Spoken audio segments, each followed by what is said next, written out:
welcome to The Mix. I'm Brandon Bernstead. I'm Michaela Farron. I'm Jacob Kenna. And I'm Maria Zabrowski. All right, guys. So this week, American Idol announced that they've got a new judge to replace Paula Abdul, and it's Ellen DeGeneres. Nice.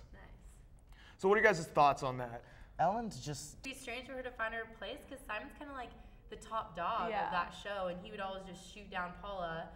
So it's kind of really going to throw off the dynamic, I think, for the first couple episodes. Hey, look, one thing's for sure. Regardless, it's going to be fun to watch. So you know what? We'll all be tuning in. It won't be. No, I'm excited to see the first thing Ellen says. Like, if she's gonna, it's gonna be so hard for her to not dance to when they're singing, because you know that is her thing on her daily talk show. Yeah. But what are they gonna do when she is? Because they tour around the country in the beginning for American Idol, and she has a daily television program. Like, isn't that, I don't know.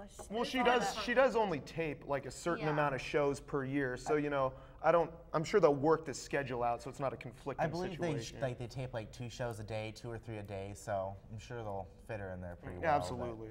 It's kind of funny, like, what is this job to Ellen? Like, is this her, like, part-time job? Is this, you know what I'm saying? Because, like, she has her own talk show, and she's extremely famous, and now she's going on another really, you know, well-watched show. And so it's like, you know, it's kind of funny. It's kind of like her backup job or like her part-time job, but... You know what? She'll figure it out. Little pocket change. I want to see Ellen get angry, though. Yeah, she's always so nice. Yeah. I mean, I don't want to see it, but, I mean, come on. Well, speaking of another talk show host that's been angry, we're talking about Oprah and Whitney Houston in the interview they just recently did. Yeah, did you guys see that? You know what? I caught a little bit of it, and there was some kind of revealing stuff that Whitney was talking about. I guess revealing to say the least. Apparently, Bobby spit in Whitney's face, and she was like, "Oh, well, you know, I hit him in the face, so."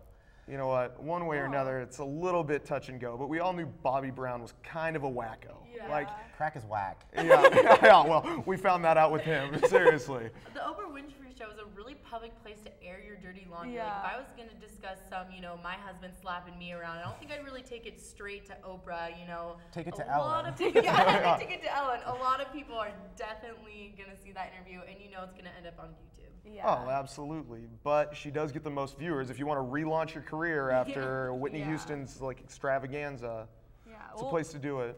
Yeah, wasn't that her first interview though? Like ever? Like, in a long. Well, I guess also if you're gonna do it on Oprah. Like everyone watches that, and it's 24th season, so.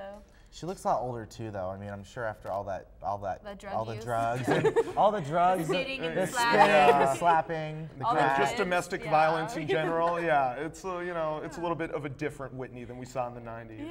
Yeah, absolutely. I feel like, you know, it's kind of one of those things. How do you think Bobby Brown feels though watching it? Like, do you think he's gonna tune into it and see it? Oh, I'm sure. I would think so. He'll try to do like a rebuttal interview. You know, like he's gonna try and go stand his ground on Oprah. You know, she's not down with violence. We're 2 months away from a Bobby Brown exclusive. Are you kidding me? Yeah. He's probably gonna go on Montel. Oh, yeah. You know, Montel, Maury. There's plenty of options. Hey, I heard, you know, Jerry Springer or whatever. Yeah. But anyways, we're gonna go. We're gonna take a break and go see some of the people with actual talent. So today on our beat, our crew caught up with a few local Pullman artists. I'm Kenneth Webb. You might know me as the Pirate, and this is my studio. My tree, sort of a visual sketchbook, which just keeps me growing. I don't actually know where the branches come from. They just kind of show up. All the rest of the stuff, well, it's various materials that haven't quite found a home yet. Working on that.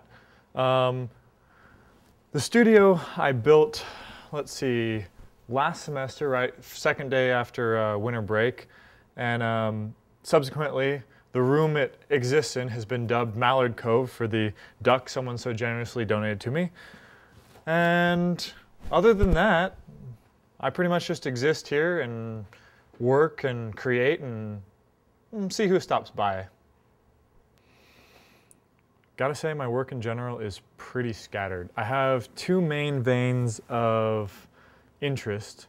One goes along the lines of craft in some ways. A lot of times I enjoy the act of creating more than the actual object I create. Lately, I've been working on bronze casting. I've been doing small scale bronze casting where I start with a wax piece and then when it comes out, I'll cast that in bronze. It's a not too intense of a process, but it definitely takes some prior planning and some care. So I've been practicing my skills at that and getting up my repertoire of possible creative methods. My other sort of vein of interest is a lot in, I guess a lot of people call it cryptozoology, and it's creating sort of impossible creatures.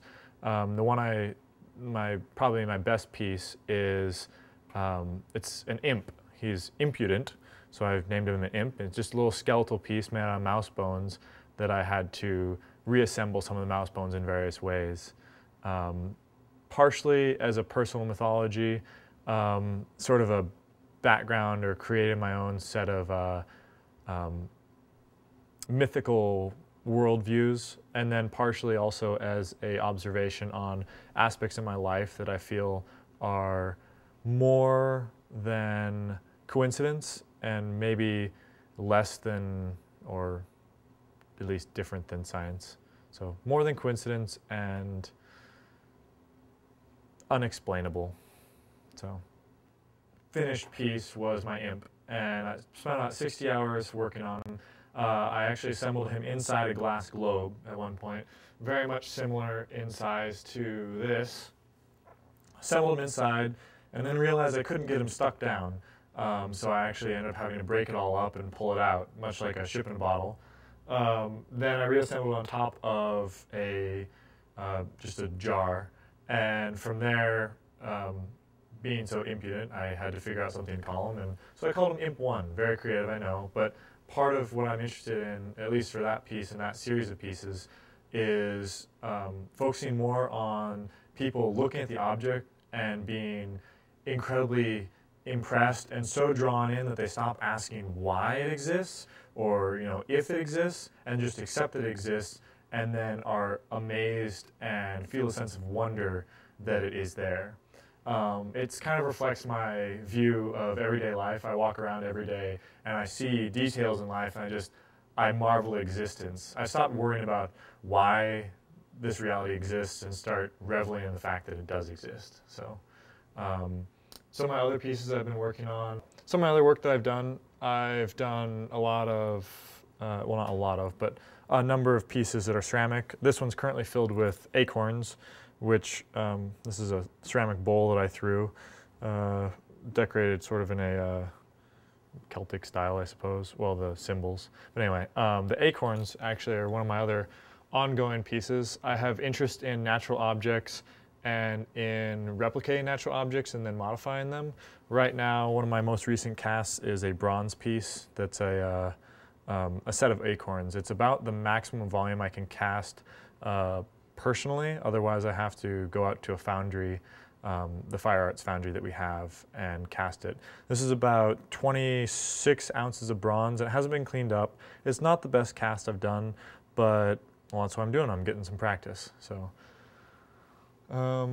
other pieces I've worked on at certain points, I've been working on a lot of things related to steampunk, I guess. Those are more for fun. Steampunk is sort of an embodiment of Victorian aesthetic, but in modern day technology. So sort of misapplied technology, do-it-yourself culture, maker culture, all rolled up into one nicely Victorian looking style. So those pieces I don't necessarily consider as much my artwork as sort of fun side projects that I can work on crafting. Do a lot of leather work, my hat, do some metal work. I've been forging, not checks as in steel. And then what else? I've been doing some woodwork, turned some bowls. I am working on improving my woodworking. Turned this on a lathe with a master craftsman of the area helping me. It's definitely not the best work out there, but well, like I said, that's what I'm doing. I'm practicing, still in school, right?